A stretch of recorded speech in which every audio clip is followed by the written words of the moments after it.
I gotta get this right. 130 million in revenue and 110 million in profit. Yeah, little by little. My first year I made about 5 million. Second year I made like 25 million. My third year I made 45 million. In 2008, you actually lost how much money? It was close to $200 million. That was around the 2008 financial crisis. Why did you have so much confidence in those mortgage-backed securities? You know, You're working with clients at that time. With the market collapsing, how do you have that tough conversation with them and say, hey, your investment with me is gone? that's a great question. It's a very important lesson. You talk about diversification. One of the things that you've recently got into is in the film industry. It's almost like God brought me into the whole film business, honestly. If you die tomorrow, what would your last message be for the younger generation? Oh my goodness. What's going on, everyone, and welcome back to the School of Hard Knocks podcast. I'm James, and I'm here with Josh and Jack, and we are sitting right now with a finance legend, John Devaney. Listen, you've made hundreds of millions of dollars throughout your career as a bond trader in the mortgage industry, but you've traded a whole bunch of other things throughout your career. In 2008, you actually lost how much money? Well, it was a tough year for me. I was 37 years old. It was close to $200 million. But you didn't let that phase you, though. No, definitely not. We had built such an incredible business, and I was so connected to my industry at that time that we got knocked down, and it was a pretty tough time for me. But we bounced back, and fortunately, with a lot of businesses, if you're an entrepreneur, it is important to diversify. And in one shot in November of 2007, I said goodbye, and I let go of my impressionist and post-impressionist 45-piece art collection, and I got 55 million for that in one shot. Bam! And then it was kind of put that into my trading account and went off to the races and kept trading, and all those subprime bonds that had collapsed at that time. I'm sure a lot of you guys have seen the movie The Big Short. I was in the book. Michael Lewis had called my office many, many times trying to interview me and get my take on the whole financial crisis. So I was a very big player involved in all of that. I mean, my broker-dealer, United Capital Markets, that I founded in 1999, was an innovator in making markets in all these newly created engineered bonds. You know, they started securitizing bonds backed by subprime auto loans and aircraft loans and franchisee loans backed by Taco Bells and Burger Kings. And they had commercial mortgage loans. And of course, you've heard of the subprime mortgage loan. So back in the 90s, they innovated all these new structures, but they hadn't been tested and hadn't traded before. And many of the collateral, they just misguessed it. It didn't perform that well. And you know, these deals have an A, a B, a C, a D, E, sometimes an F, and the lower you go, those are the ones that get wiped out first. So my contribution to the whole structured finance market was that I started my business in 99, and I studied how all these bonds had worked. I was really fascinated, and I wrote little papers on them, things, and little by little, my first year I made about 5 million. I reinvested all of that back into these high LTV home equity bonds. There had been a crash in 1998 called long-term capital.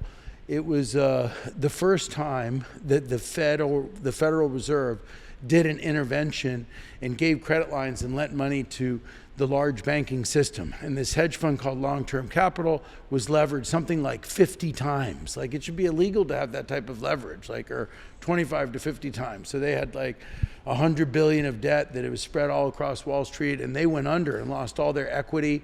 And so there was this crash, kind of like the financial crisis in '08. It made a lot of my career because all these new, structured finance bonds, they were owned by these same hedge funds that I just met. And a lot of them had these ABS bonds using borrowed money. And so as long-term capital blew up, the prices of everything started going down, and then these other hedge funds got margin calls, and they were forced to sell a lot of these newly created asset-backed bonds. And on the other side, I had pitched some mutual funds and others that weren't contaminated. I was just 29 years old. And I figured out that a lot of these high LTV home equity bonds might not lose. They all had like a 740 FICO score. It was really good credit.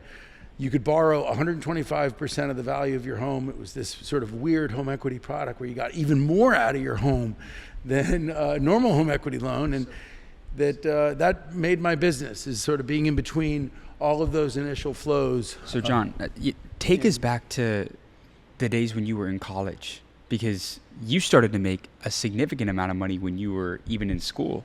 Could you kind of go back to, and that was at a time before you mentioned that there's all the technology that we have today.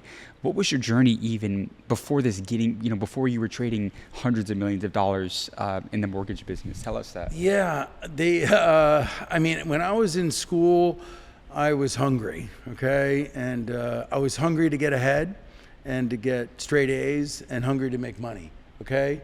And that goes a long way for everybody. And anybody that's out there that's young, okay, you've got to be hungry. Anyway, I'm an upper middle class kid. Went to boarding school, private schools, all that. My dad had some troubles when I was in high school. I started rebelling. I got kicked out of different private schools and boarding schools and stuff for being kind of a fuck up and drinking and sneaking off campus and doing all fun stuff, actually. But anyway, and graduated high school with a 1.8 GPA. So it was when I went to college, and I went through the community college, and I realized I went to Tallahassee Community College, and I graduated Coral Gables High with a 1.8 GPA. It was like promoting bars and having keg parties and just didn't give a shit. My brother dropped out of school, joined the Key Rats here, and so I was really off track. But when I went to community college, I woke up, and I was really mad at my dad. He kind of quit life and quit his job when my mom divorced him, so I had no money. Now I'm on financial aid. I was really mad at everything, but I just kind of grew up. And at community college, I got a 4.0, and then I talked my way into Colorado State. There's no email back then or anything. You'd like mail an application, and I convinced the admissions lady on the telephone. I was so good in sales to let me in, and then I went to Colorado State, did well.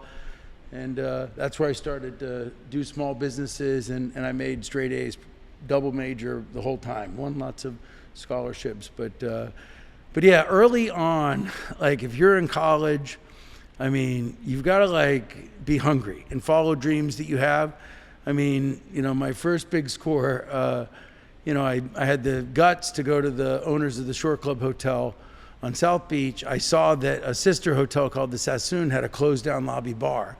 And because I was such a hustler and had promoted some clubs even in high school here, to get the door money, that I pitched them on a third of the cash register. And the summer of my sophomore year, as my first score, I got $90K in cash that I went back to college with. That was my cut of the cash register. Because so many people came to my bar because I was such a promoter.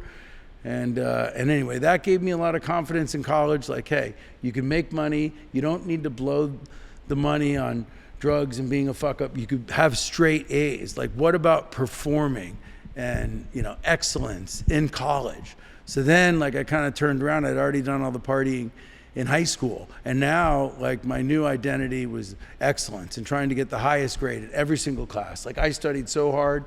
I'm smart, but I really studied for every test, and I was like, fuck it, I'm gonna get 100%. It felt great when I get 96, 98, 100%, especially after I was a fuck up in high school. So doing well feeds on itself. It gives you all this confidence, and stepping out and doing things that are different than other people from an entrepreneurial standpoint. College was interesting for me. I started trading stock options in college. Could you go on to that story though? Because you didn't just start trading options and stocks in college. There's a story behind that. Could you walk us through how you got the funds for that initial trade and the story behind those first couple trades? And I wish, okay, when I was getting out of college, people were like, man, John Devaney, what a whiz kid. He made all this money on stock options. He's so smart, a genius and everything. And the truth is, it was kind of better to jump on an opportunity and, and have some of the facts, okay, and have the guts to go out on a limb. With the money I made trading stock options in college, it was simply that my first class on securities, stocks and bonds, called Introduction to Securities, and a lady, Mrs. Burns, taught the class, and I absolutely loved it. I didn't know shit. I didn't know what a stock was, or even a bond, nothing. I was a finance and English major. I'm studying accounting and marketing and all this. This is my first class on securities. One of the chapters was on stock options. And I looked at it and I was like, holy shit, look at this. You can only lose 100% of your money, and you could make, 10,000, like 1,000%. You can make 10 times your money. So options have all this principles of leverage in it. And in our course, the teacher worked at like Merrill Lynch or Morgan Stanley or something, was in wealth management. And we were like, wow, she's so smart, such an interesting world they're in all the investments. And then one kid in the front row was like, my dad works at Merrill Lynch. He's putting all of his best clients into Motorola stock, and he's saying that the earnings are going to come out and they're going to be phenomenal. The stock's going to shoot up. And I was listening to all this, and I was like, and we were on the ride home, and I bought a house. I had a 5-bedroom house, and I leased all the rooms to roommates. So I had that little real estate thing going on in college as well. So we were carpooling on the way home, and I told Jamie and Joe that were in the class, I was like, hey guys, like fucking that guy's dad works for Merrill Lynch, okay? Like he says the fucking stock's going up. Like this is when we should use those options, okay? We could like get in, like you could make like 5 or 10 times your money. They're like, Devaney, you're fucking crazy, dude. Like you're fucking crazy. And I was like, so I thought about it. The next day I grabbed the Yellow Pages on the top of the refrigerator. By the way, I mean, no internet on your phone, no, there wasn't shit. Okay, Yellow Pages. So you got to go to the damn Yellow Pages to figure out where to go shopping or whatever. Like that's where, everyone's in the Yellow Pages. I went in there, looked up all the brokerage firms, found a discount brokerage firm at a mall, rode my mountain bike there, took $3,000 I just won from a scholarship from the Key Biscayne Women's Club that had hit my account, and I put that on out of the money calls I bought at 50 cents on Motorola, and I got back like 14K. And that was my first sort of win in the securities market. And it kind of hooked me a little bit. I mean, I started studying stocks and trying to figure out different strategies, and I tried trading some other stocks. I wasn't really that good at that. But I hit this Motorola thing 8 out of 8 times in a row, okay? Every time I bought out of the money calls, every time I made between like 4 times and 7 times my money, and the wins started getting bigger. I got 20K and 50, and one time I got 100K. I mean, like, so anyway, that was just like, sort of, having the guts to go and try something totally out of the box and different and believe and, taking a risk. So, I mean, I wish that I was like some genius that built some options model or whatever, but you get those early wins in college and it gives you incredible confidence. I mean, I wouldn't be who I was today, or I wouldn't have started my own broker-dealer in my 20s. I think I was the youngest person that got approved by FINRA, which is the regulatory body to even own a broker-dealer. It's a big deal. It's like owning a bank, so I had to go through all these interviews and stuff in my late 20s. And so, doing all those early things helps you to get confidence to try even different things later on. So you got the confidence, you got the belief in yourself, and then eventually you decided to start your own brokerage as opposed to going to work for some, huge firm or hedge fund on Wall Street. You wanted to compete against Wall Street in a sense. Why did you want to do that? Yeah, really out of fairness, I got a first job like a lot of people did. Actually, a part of the story that's actually really crazy is that my first job, I was a registered rep, and I was trying to sell mutual funds and stocks and stuff to wealthy people on Key Biscayne, but I mean, nobody, and it was at a smaller firm. A family, the Zelaya family on Key Biscayne, had a brokerage firm, and my friend John, who I worked with back then, his mother had a lot of State Farm franchises all over Latin America, and they were selling mutual funds and products through that whole network. And they knew that I did real well in school with these options. They were like, oh, we could hire him, but I got my Series 7, but most of the people were like, no, thank you. Call me when you're older. You're 24 years old. You're trying to you're not at Merrill Lynch or Morgan Stanley. It was kind of like a smaller firm here in Miami. And so that was very difficult. So I decided that I was willing to risk a really big trade in the options to try to make a big score to get like $600,000 or $700,000 in one pop. And I found a boutique hotel that was off of Washington on this big property. It had a big restaurant and pool bar, and I could have like pool parties and stuff there. So I wanted to buy this hotel, and I think it was like 1.2 million back then. And the guy told me he'd give me a $600,000 loan if I came up with the 600. So I did like 120, thousand on out of the money calls. And then it was the one time, and Motorola came in a penny under and the stock went down. I lost everything, and that was when I was like 24. So if you want to know when you're hungry as shit, or when you need to be able to fucking bounce back, and I went through fucking 8 quarters of winning this fucking thing and doing other entrepreneurial stuff and having great grades, and I never did anything wrong, and then I got fucking slapped. Bam, bam, bam. And I even bought more options in my account, and my account was upside down. I was like doubling down, which I shouldn't have been doing at this firm because they would probably fire me, but I had just bought a fucking 2-year-old Mercedes for $35K. That's like $100,000 one today or more, like a totally badass 2-year-old car. And went back and I only had it a month. And I went back to this luxury used car lot and they gave me $25K, which I had to put into my account so it wasn't upside down. So I was like pretty broke. And that's when I went into the bond business. So At the peak of your company, United Capital Markets, what was the most amount of revenue you guys were doing? Yeah, I mean, we had a really, really good, interesting run, when I had started, just because I was focused on all these structured finance bonds where there really wasn't a market, and we were such a specialist, and I hired some other teammates that helped me grow out my company, and we were, leading speakers in all these different subcategories.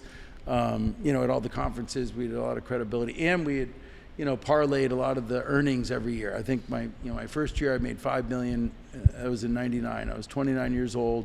So then I reinvested all that, buying more of these bonds into my book.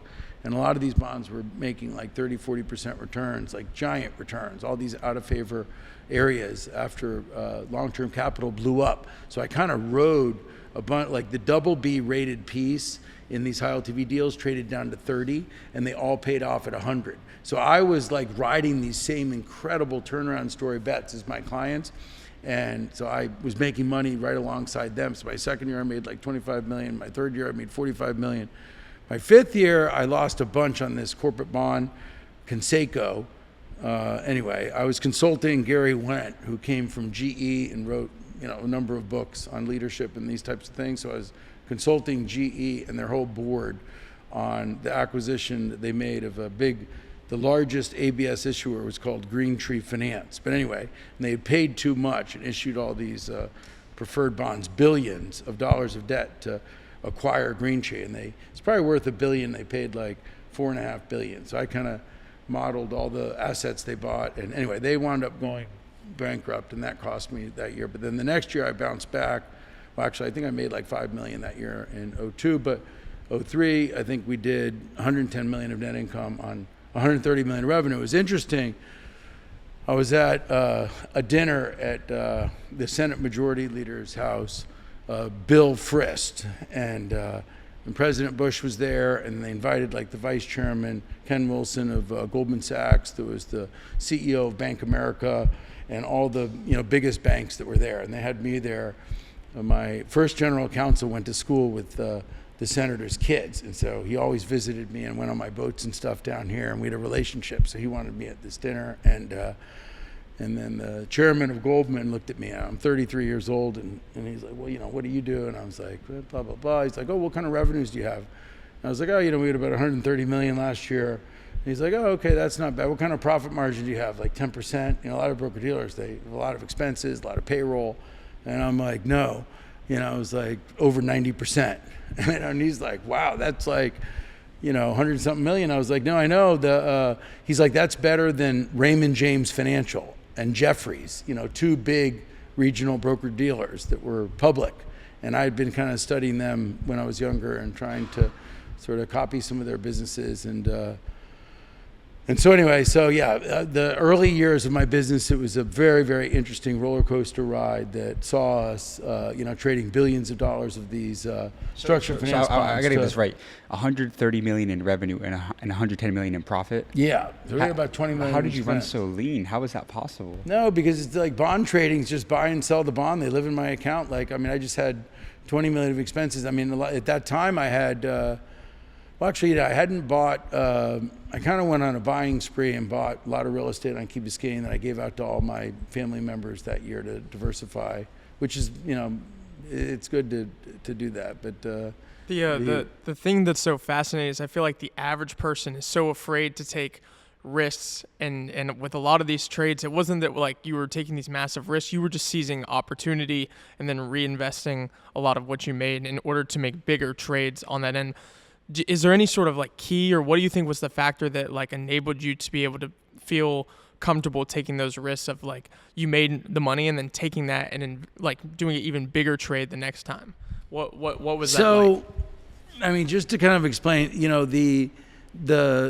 the broker-dealer business is like a big conveyor belt, okay? So we make money on all the flow. So like we're buying and selling stuff when customers need to sell, hedge funds, money managers, insurance companies, mutual funds. So they come out with lists, they invite all the big dealers to show up at the auction. So like our role is to buy this stuff with my own money.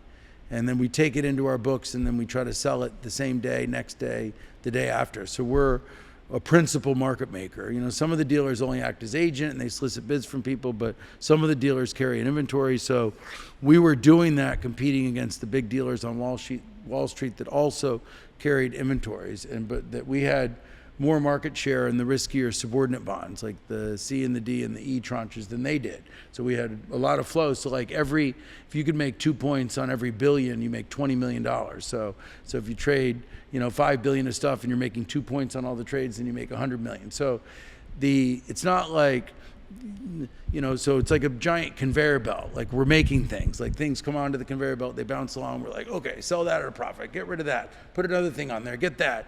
Then it's about relationships and sales and knowledge and modeling and winning over the clients and trying to educate newcomers into our space and write, little white papers and things like that and primers to educate folks in the area. So we did all these other things. We spoke at conferences and we were an advocate for the industry. We spoke out when we didn't like how some of the legal structures were not aligned with the investors. So we were kind of also an industry advocate for a number of years. And so anyway, so we were basically, having a dealing business that ultimately would have been from one of these very, very large banks but at a regional firm and, doing similar business to any of them or more. And so it's really like a niche that we're good at is running a market making book in these bonds. What was it about the mortgage business that made it so profitable during that period of time? Well, it's just that when there's not liquidity means like when you need to sell something and like nobody really is comfortable bidding. That means things are very illiquid. So, back then the market was so illiquid that there weren't very many buyers after long-term capital blew up in 1998. And so I was one of the only buyers. So if you can identify different markets that need liquidity or that are underserved, that's kind of like, I guess what I did is that I embraced the fact that there wasn't really a big market. I'm 29, 30, 31 years old and then, studying these bonds, becoming an expert in them, and then little by little, investing my own money, taking positions that I believed in with my own money. My motto back then was, I won't act as agent because the agents are fuckers and they say anything to make a commission. But if I buy a bond with my own money, right, then in my heart I know that I already like it and then I can sell it to my client in good faith. It was good enough for my money on the way in. So a lot of people when I was younger respected me because I would not act as agent because they're fuckers and they say anything to make a commission. And so, we're only a principal and we have that philosophy to this day right now. You're not just managing your own money, you're also managing other people's money throughout this process. And one of the things you're most known for is throwing some of the biggest parties in the business and finance space. Could you tell us a story about how one of those parties went and how much of that was for actual business growth or just personal pleasure? That's a great question. First of all, I don't manage anybody else's money. I only trade my own money in my broker-dealer. There was a period from 2005 to 2007 that I had a hedge fund that I put my own money in, and it was the number one fund. It made like 49% the first year after our 20% fee. Okay, then the next year it had $1 billion in it. It made 42%. So I was the number one hedge fund manager out there. I had another asset manager that I was advised by Goldman, who was advising me. They were going to take my business public and issue me corporate bonds, and they said I had to go into asset management and do investment banking. So I did several investment banking deals. I started up this asset management. I was following the advice of these consultants that were trying to bring my company bigger until I was derailed into the crash. But anyway. So at a period of time, to answer your question, I did manage other people's money, but I did close that business. Now I don't. But anyway, with the industry conferences, I was asked in '99, nobody went to the opening night cocktail reception at this conference called ABS West. So it was out in like Scottsdale, Arizona. At the time, only 800 people went there. And I had shown up and they knew I had a broker-dealer. I was like fresh meat. And they were like, hey, do you want to become a sponsor and work with us? Do you know how we could get people to go to the opening night cocktail party? Nobody goes, and I'm like, well, that's easy. You just hire a fucking badass live band. So I really love music, and I was a promoter like in high school and throwing giant parties to make money and whatever. So I had Blues Traveler play in '99. They were only 30 grand. Now they charge like 70. And so it was like 30 grand. All the sound and stage to put it in a ballroom was probably like 25 grand. So then you paid for all the drinks and stuff. So I threw this party, invited everybody at the conference to go. The clients are like the real desired people to connect with, like hedge funds, money managers, mutual funds. And there's a lot of vendors that go to conferences that sell products that a lot of people wouldn't really want. But I invited everybody. I was very inclusive, had everybody come. And then the next year, and I gave everyone a concert T-shirt, kind of like, in your fraternity, you all get a party T-shirt or whatever. And but it was good. I got to make a speech to everybody, and we picked up a lot of new clients that were there that, were an innovator in this area. And then a lot of these clients were like, holy shit, we didn't know that United Capital was doing all these ABS and RMBS bonds. So I was like, all of a sudden our client roster was growing very quickly, and, you could make 100 grand on one trade. Who cares? It's my own company. I'm like. And so then we did 2 or 3 events working with these conference coordinators. There was a nonprofit one called ASF that started up because they didn't like how the one for profit you could like sponsor and pay a couple $100 grand and then have speakers be on all the panels. So it was a little bit like pay to play. And so a nonprofit one came up, but we would pay for the concerts at both of them, and did that up until the financial crisis. We had Counting Crows one year when they were number one, whatever. They had their number one hit, Mr. Jones. So I think they were like 350 grand.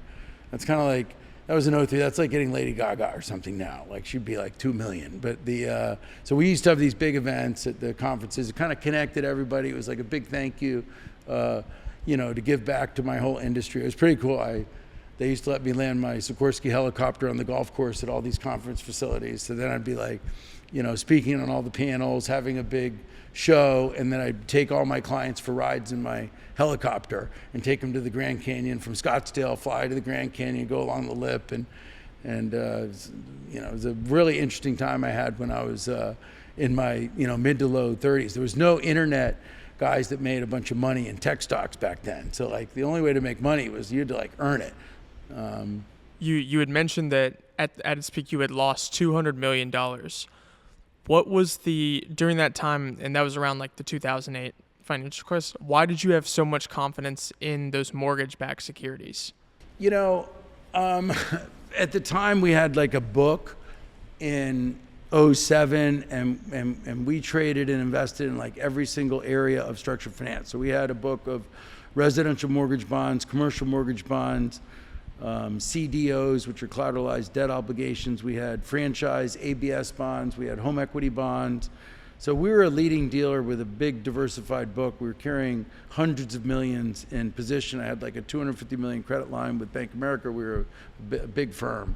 And so, we're running the conveyor belt, which is buying and selling and buying and selling. But when you own the stuff as principal, you're going to live and die with these trades. That you're going to go up or down. And so when the financial crash hit, and then, some of these really big banks were getting so shaky, and they owned so many of these AAA rated subprime mortgage bonds. Like Citibank had like 50 billion of them in an offshore vehicle, and they were levered like with 1% down or 2% down. And so all of the banks started failing because they owned the AAA pieces that went from like 95 down to 40 and 50 cents.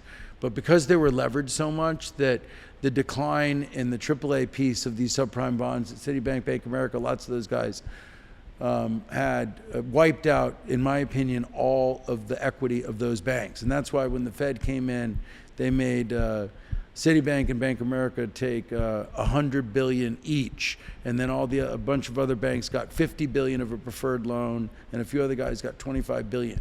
So the Fed came in and shored up all the capital because some of these AAA rated bonds went down to 40 and 50. Now, the bonds that I had that were the B and the C and the D, and I had 200 bonds in my book. We had like 30 to 40 bonds in all these different subcategories that we were a leader in. And then all the subordinate bonds went to like 5 and 10, like pretty quickly. They just went to like almost zero. And so because we had a loan at the time on the whole book on the broker-dealer, like we were very, very greatly impacted. And, it was fairly difficult. There were some pretty smart guys that shorted these derivatives at the time, but we didn't have a lot of exposure to subprime credit bonds in our book, but these other areas that were less prone to sort of melt down, many of which came back later. The subordinate pieces, as I said, they just went to like 5 and 10 cents a dollar. It was such a big crash. So that's kind of what ran through our equity very quickly. It wasn't, to answer your question, did I have all this confidence and all this stuff? It was like a 1 in a 1,000-year storm that came, and it wiped out, I'm telling you, it wiped out the equity in like the whole banking system. We're so lucky that the Fed stepped in and put, $1 trillion of new money, in the banking system, because like the world as we know it could have stopped. Like money would have become worth nothing. Like we would have defaulted on all of the government debt of the United States of America. Like there was a calamity unfolding because of the leverage at the time in the banking system. I mean, fortunately it came back and it was bad. I lost, a ton of money. I wish I'd anticipated and saw it. I was a very clever young man and really understood the mechanics of not only how the bonds work, but was very good in sales and trading, and gave back to my industry at the conferences, was a speaker and a writer and all this other stuff. But I couldn't get out of the way of that happening, and a lot of people didn't. I mean, my net worth went down by a little more than half, but I had all this other, these other assets. So I went on a yard sale. I sold my Gulfstream that I bought for $26 million for $36 million for a profit. Which is unbelievable. There was a bubble going on right in 2007 where banks started to lend to high net worth people on yachts and planes. And before that, like the really, wealthy American families, like that if they ever had a yacht, they paid cash. And then all this like new money was kind of coming in. The tech money hadn't come yet, but there were some like pretty wealthy car dealers and stuff that were killing it. They were growing up, that all wanted to buy yachts and stuff, that had good money. And if you gave a bank your personal guarantee, you could borrow money to buy a plane with like 15% down and buy like you need your personal guarantee, or you could put like 25% down and buy like a $20-30 million yacht. So all of a sudden, like all these high net worth banking programs were lending, and it created a bubble, in my view, on the aircraft market and the yacht market. The yacht I had a 142 Trinity that I bought new in 2003 for like 16 million, and I sold it for 22 million. And I had it for 4 years. I had my jet for 4 years, went up 10 million. It was fucking crazy. So in a funny way, like I got forced to sell out of all this high net worth rich guy stuff at the absolute peak, because I got pinched first because all the subordinate bonds went down and were cracking and hurting me before the AAA pieces went from 95 down to 50 that crippled the banking system. But the shock waves were all happening in all the subordinates first, and that kind of impacted me. So when I sold my office building, I had a 40,000 foot office building. I made money on that. I sold my art collection. I had some extra houses on Key Biscayne that I was going to give to some other family members, so I made a profit. I sold some of that stuff. So I was just like, raising money to get expenses down, and it was. You're working with clients at that time, and with the market collapsing, and you're losing money, they're losing money. How do you have that tough conversation with them and say, hey, your investment with me is gone? again, like we're a broker dealer. We cover institutional customers like hedge funds, money managers, mutual funds, banks. We trade with other dealers. So like they're all really big boys. Like they're all CFAs and MBAs. They manage all their own money. Like we're not, like they buy stuff from us, because they either need to spend their money in the area that we're in or, so anyway, I mean, like we all suffered and lost a ton of money. The financial crisis was super bad. So it wasn't like we're, recommending stuff to grannies and orphans and, guys, and they got for you personally, during that, period of time where you're having to have those tough decisions, right? Where you ended up selling your jet, sold a yacht, the art collection. What's your thought process moving on from there? Because you ended up, kind of staying in the same game. It's really about like, and I say that because a lot of people, they didn't recover from that, right? But you decided that I'm not going to let this be my downfall. I'm gonna go back out there and build my fortune. Yeah. Okay, so if you were a trader, and let's say that you were good at it and that you had a certain amount, so maybe now you've got $20 million, and that you run the conveyor belt like crazy, and you're making 50-80% returns a year, right, on your 20 million, because you got, you got great distribution, people respect you, guys are buying stuff from you, and then something bad happens and you lose a lot of the 20 million, but then you got money in art and real estate and other things like that, and that's not making you money. It actually costs you money because you got to like pay people to take care of it. I mean, I believe you look like a pretty smart guy. You're going to be like, holy shit, the golden goose makes the fucking 100% returns in a big year running a big broker dealer successful conveyor belt. And you probably would do the same thing and get your hands on fresh capital and put it in there and you allocate the capital to where it makes all the big return, so, but it's a very important lesson, okay, that when, I was killing it, I was taking a lot of money off the table.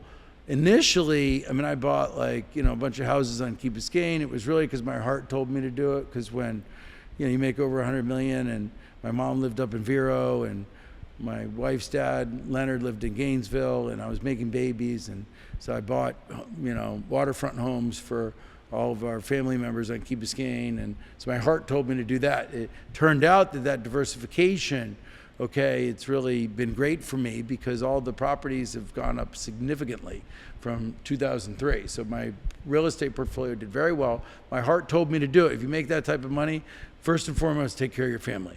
And also if you want something that is like charges your batteries, that could really be like your superpower, that like glows inside you to keep you pushing and competing and to win against all these other competing dealers that are out there, and to take these risks and, do homework at night and model bonds and, try to predict the future. It's a lot of hard work, that the one thing that can make you do it is wrapping your arms around your family and knowing that you're taking care of all of them. And it's an incredible feeling if you have success. And then to make it about, Easter and Thanksgiving and, and birthday parties that include the grandparents, and to move if you make money, you should immediately, if you've got small children, move your parents, make them live right where you are, for sure. That's like the greatest gift, to put the grandparents near to your children.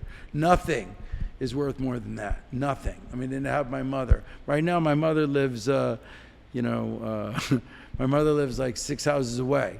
My last house before I bought this house here in 2003 was this Key West house, and I bought these two houses next door.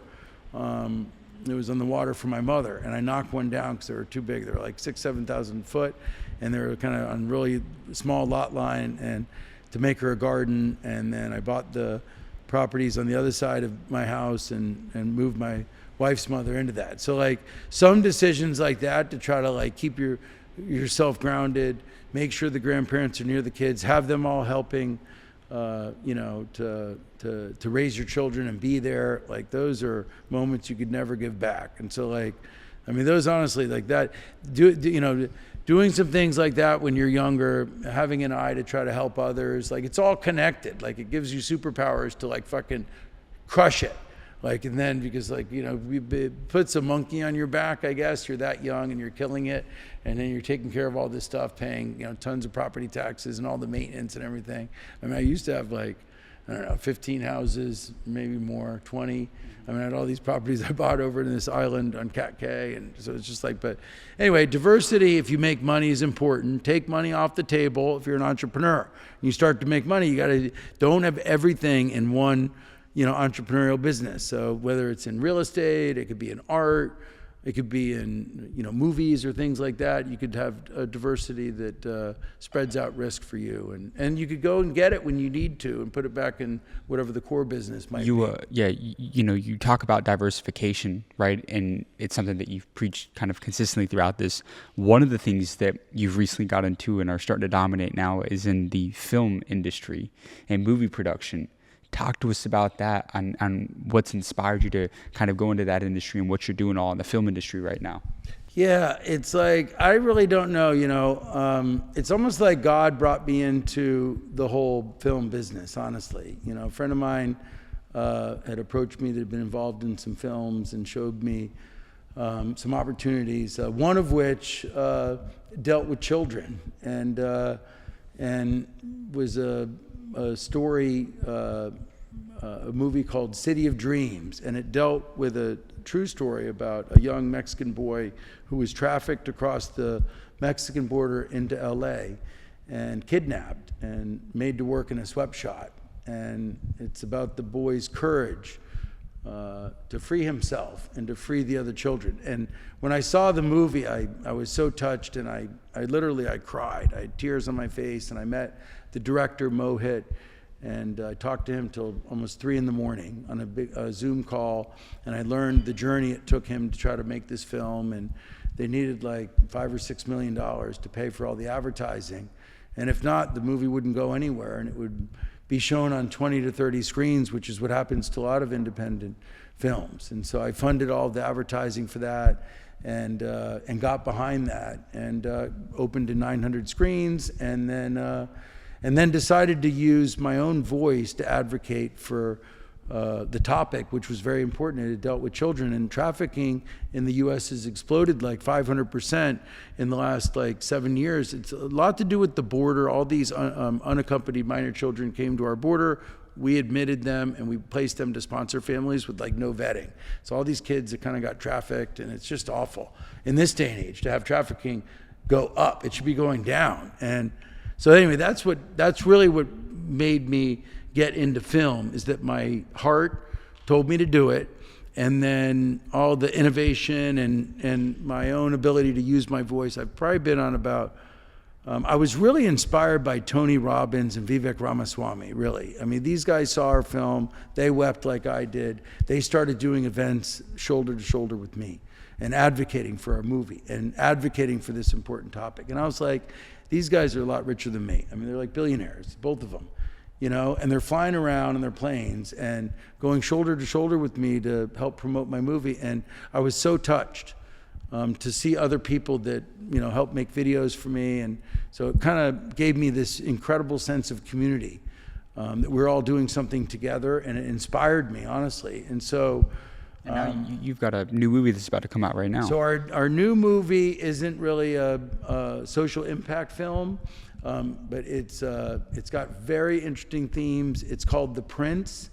I'm so proud of it, being a producer alongside my daughter to help to make this story. Our story was written by playwright and writer David Mamet. And it's a story about a troubled man who lives in a powerful American dynasty. And unfortunately, a lot of his life is sort of orchestrated for him. And, he kind of is living a lie to protect the powerful politicians and all of the corporate wealth within his family. But he's a black sheep of the family. And he's gone through a lot of pain, and he's got some trauma growing up. With his father, hasn't paid a lot of attention to him, and so he's turned to drugs and alcohol and exploitation of women.